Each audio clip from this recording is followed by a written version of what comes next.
Hey there, Elton here, and Aline is there filming us. So, today I want to show you guys how we're going to plant our corn here. This is going to be turned into silage, and here we go. Everything starts with a good seed, with good technology. This is a corn seed from Biomatrix, a company here in Brazil, and this one is BM 3088, and it's proper for silage. It grows like to 3 meters tall. I think that's something around 9 feet tall, I think. And we're going to plant these using organic fertilizers because our goal here is to get our farm certified organic so we can grow ginger, organic ginger. That's what we're focusing here, and that's what we want to get to. It's a very good and profitable crop, and that's our goal. So to work organic, to get certified, we need to be organic for 1 year before we get certified. So this corn is not going to be sold as certified organic corn, but we're going to fertilize it only with organic materials. This corn is, we say Pro 4 in Brazil. It has several protections against caterpillar and other insects. It can also resist Roundup and other things that you need to do. We're not gonna use any of that because it's organic, so we can't use it.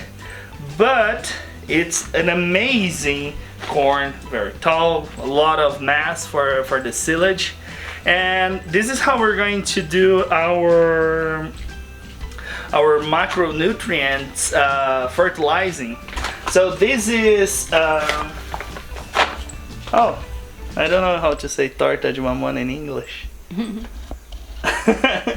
So for our nitrogen, this is castor bean or Ricin communis, the scientific name. The picture is right here, and this is the waste product from the castor oil extraction, and this has 5% nitrogen in it.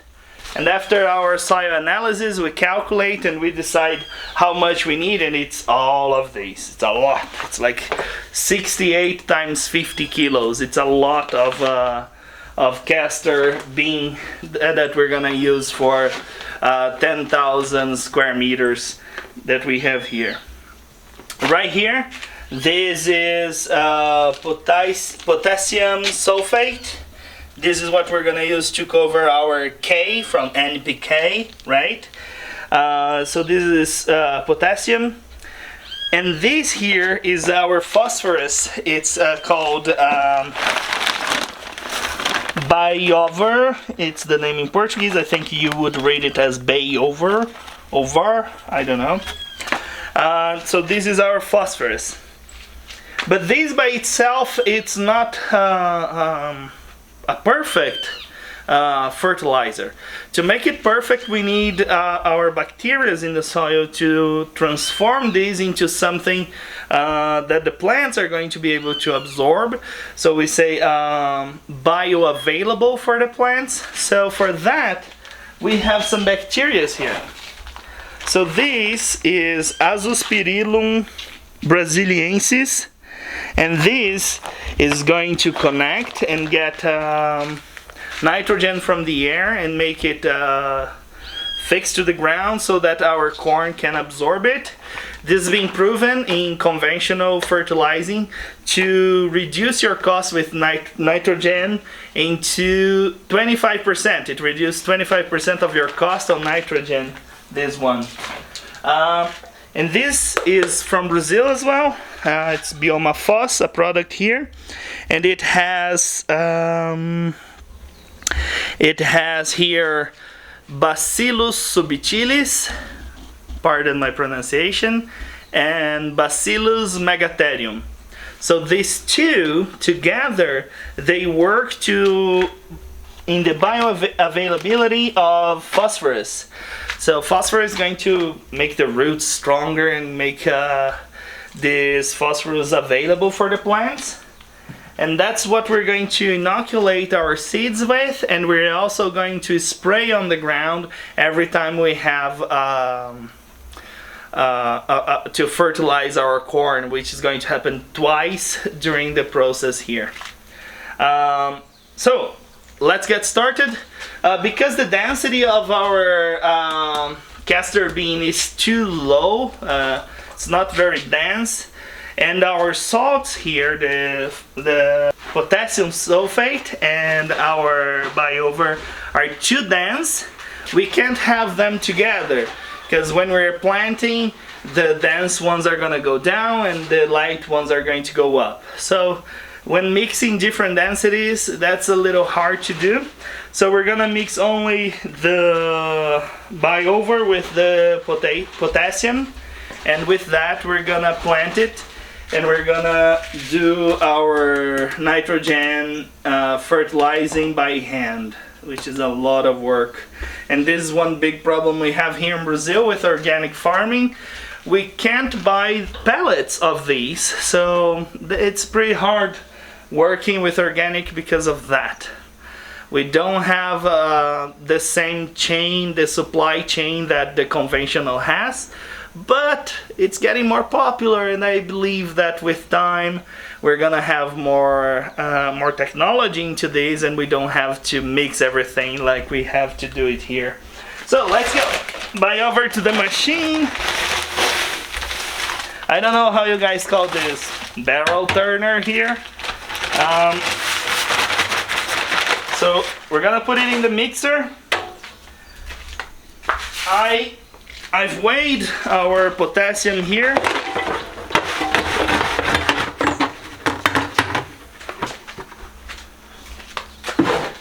I'm gonna look into if we can. Oh, I should wear a mask. I'm gonna look into a pellet machine that it's very popular now, and I don't know if they pelletize this salt, you know, but I want to test it. If we can do that, oh, it would be the best for us. All right.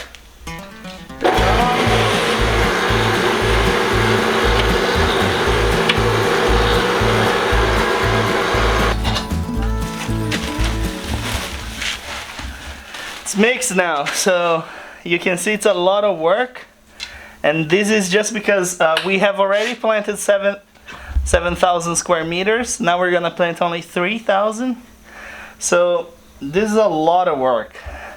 The big part, we didn't film it because we didn't have time to do it. Now we're able to film it just because it's a smaller part. So in this we are preparing for tomorrow, to plant it tomorrow, maybe. I don't know. It's raining too much here. So I would love to pay for pallets of these. It would be perfect for me. But we don't have that. And when we do, it's extremely expensive. Like 7 times more expensive than what you would get if you mixed yourself.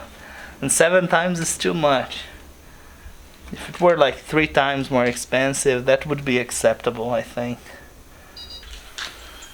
Alright, so our fertilizer is mixed. Tomorrow we're gonna plant with the hand planter. We're gonna show everything for you. And that's all for today. See you tomorrow.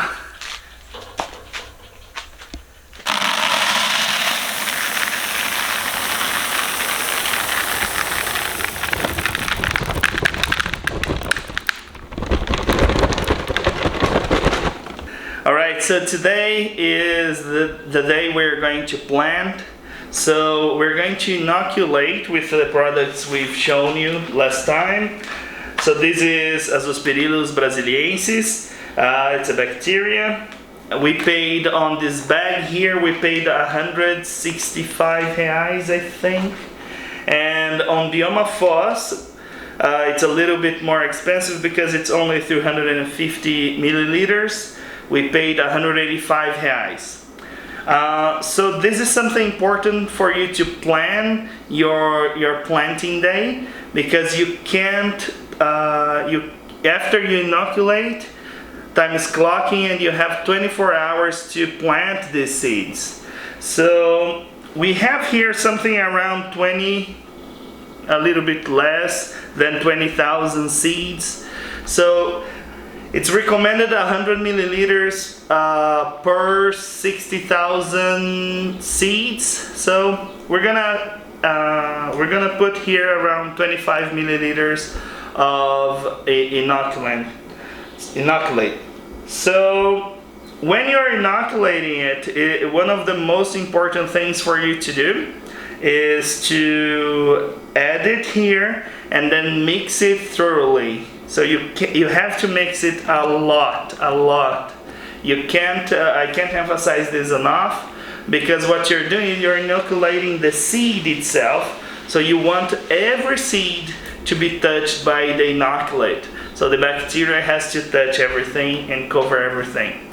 So mix it a lot, more than you think you would need to.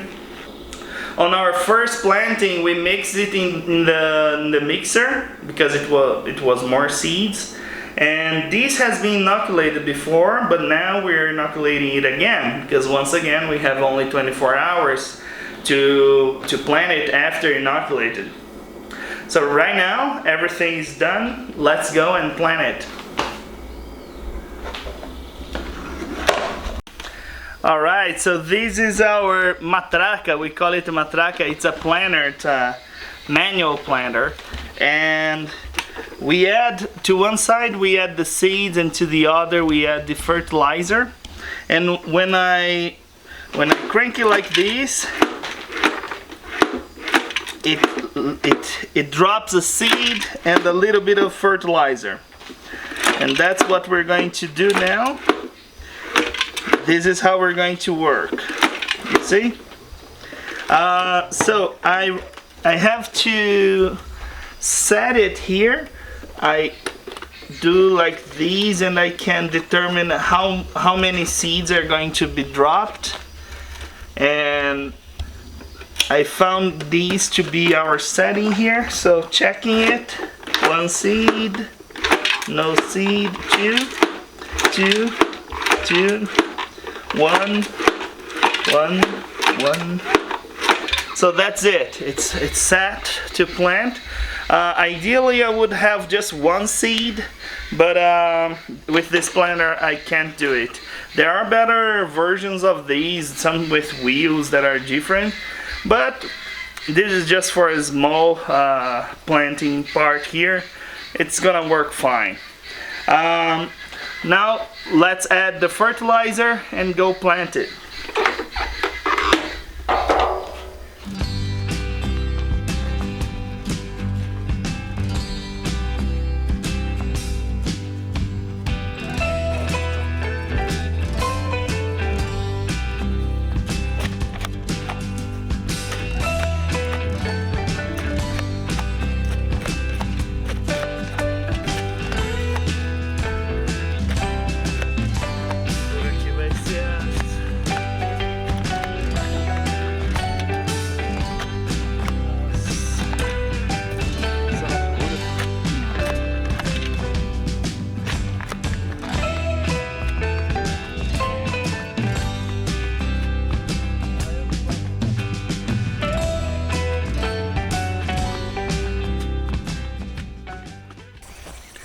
You can see here our corn is already planted, it's already sprouted, and we had some problems here with the planting and time management, but we still planted. The idea is to plant, always plant, and here it is. It's coming up nicely, but this one we had loads of problem with it.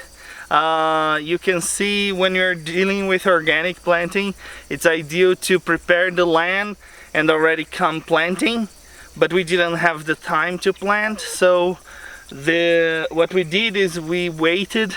We didn't want to wait, but we were forced to. And then the other plants that we don't want, they came up first, And after they were starting sprouting, that's when we planted our corn. So they created this competition with our corn for fertilizer. And also the fertilizing here was also a little slow. We waited, and until today we didn't introduce nitrogen to these plants. So this side here, it's our smaller area, and we didn't take care of it very well. But we are taking care of it now, trying to make it come and recover from this part. And I think we're still gonna get some bags of silage from these, but we are working on it. We're gonna have to work on these lines to suppress these plants that are growing between the lines. After I tried planting, that planter doesn't work for me because I'm a tall guy, and we had to pay a shorter guy to come and plant it for us. And there we go. This one was planted by hand using lines to kind of guide our work. And now we're recovering it, and we are doing leaf fertilizers, like spraying fertilizers on it to work and help it grow. And that's it. We're still gonna have some profit from this area, and that's how we're working. So always be careful with your schedule and make it work. So come prepare the land and plant already if you can. If you can't, still plant it because it's worth it. Thank you very much for liking our video and commenting and subscribing. It's always very nice seeing that people like our videos. Bye bye, see you next time.